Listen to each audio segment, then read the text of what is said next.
Good morning, happy Wednesday. So, all day yesterday I kept thinking it was Wednesday, which kind of stinks. I even forgot that I already marked off on the calendar last night, Tuesday. So I marked off Wednesday as well. And I woke up this morning and I'm like, it's not Thursday. What's going on? Oh my God, wishful thinking, I guess, right? So I don't know what I'm going to talk about today, but something interesting. Listening to the Audible Chasing the Scream, and it's kind of interesting that they go into a lot more details than I'm going to be able to explain to you, but basically they're saying that the whole war on drugs was part of it was created by the drug dealers. Makes sense, right? So if the government's controlling the substance, right, and controlling the prices and whatnot, it's less profitable. And if they make it illegal, then not only can they give you whatever crap they want to give you, but they can charge you top dollar for it. And the whole thing with the war on drugs is that it created a whole criminal aspect to it, because people being illegal and being very expensive had to do things in order to get their fix. So once you're addicted to these substances, they make it illegal, because they were everywhere. I mean, you could go and get I don't know all the names of it, but you could get obviously Coca-Cola, but there was like morphine or opium and stuff like that over the counter. It was crazy. But so you got people addicted to this, and then you say, okay, now it's illegal to make these products, and so now these people that wouldn't ordinarily commit crimes are committing crimes in order to get steal and whatnot. And of course the substances control your mind, and they inhibit the part of the brain that can make decisions and problem solve. So you're not making the best decisions, the most healthiest decisions. You're very impulsive. So the war on drugs actually created more problems than it resolved. And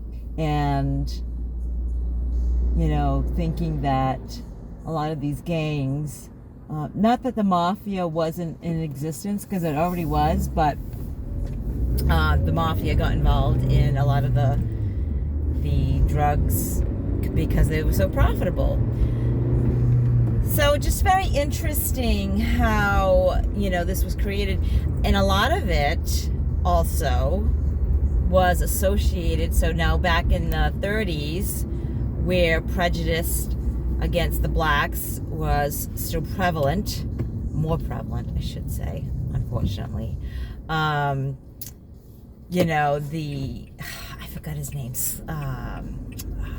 Harry Winslinger, something like that. I don't know, some weird name. So he was claiming that evidence showed that the blacks were taking all this marijuana, and it was making it so they were insubordinate. They were forgetting their place in society. And and not just the blacks, even the Chinese. He claimed that the opium was getting the Chinese to seduce the white women, and it's just ludicrous. It's kind of actually hilarious in a way. Sad, but a little hilarious because of the comments that he made on this recording, the files that this person has been researching and has been revealing to people of the things the claims that he was stating. It's kind of scary and sad, because he was given a lot of power, legal power. He became a legal agent. The FBI drug, I don't know the proper title, the department, right? So, and not only did he do it for this country, but he actually went and pretty much threatened, the United Nations or other countries to get on board with this, making drugs illegal and criminalizing it.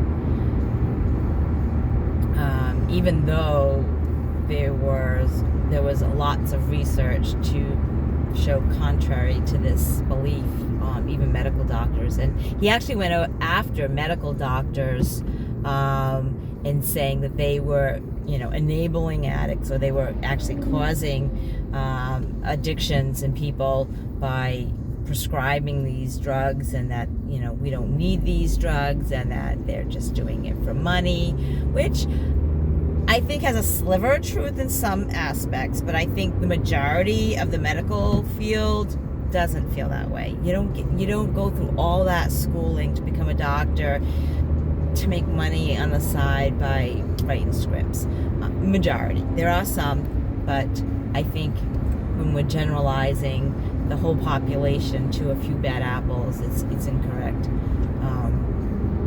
But anyway, so just very interesting. So if you're interested, it's Chasing the Scream, and it just goes into the history of the war on drugs. That's how far I've gotten into it. And also he went after a lot of jazz musicians, Billie Holiday, and her story. He, the author of the book, and I can't remember his name, goes into a little bit of detail about, her life. Oh my God, so tragic, so sad. The trauma and the experiences and that she went through, but why he went after her and her, her addiction.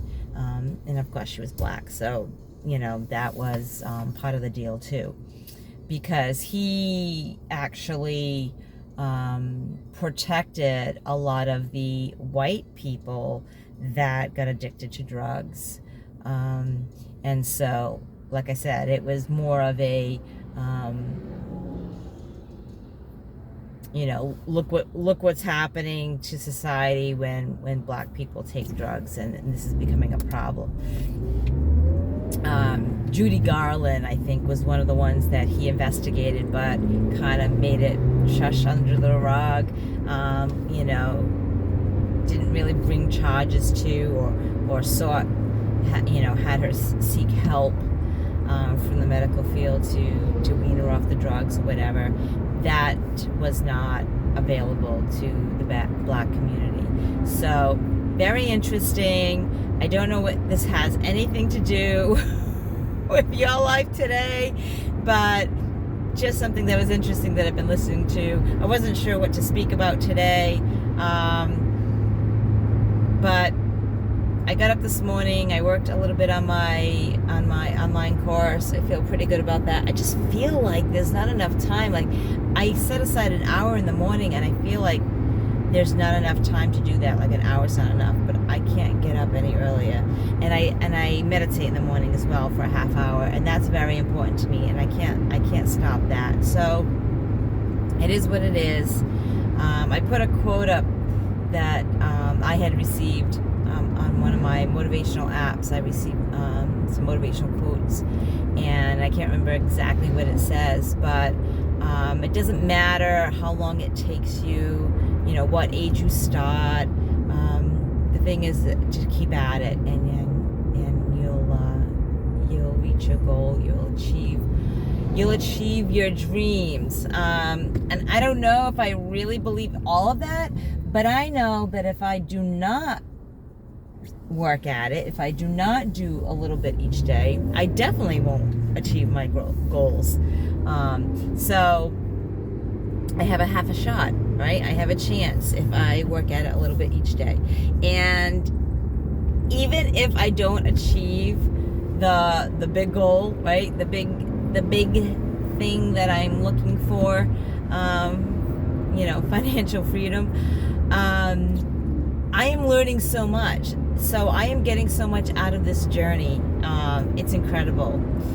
you know, doing the research that is necessary for what I'm trying to do is just teaching me so much. I'm so grateful for the opportunity. Anyway, have a blessed day. Let the people that you love know that you love them. Check out my other videos. Follow me on Instagram or Facebook, Recovery Enthusiast. I don't really post a lot of videos on Facebook, so check me out. I'm also on YouTube, and this parking lot is packed. And I have some courses on recoveryenthusiast.com. And if you like my videos, subscribe. All right, guys, until next time, peace. Peace.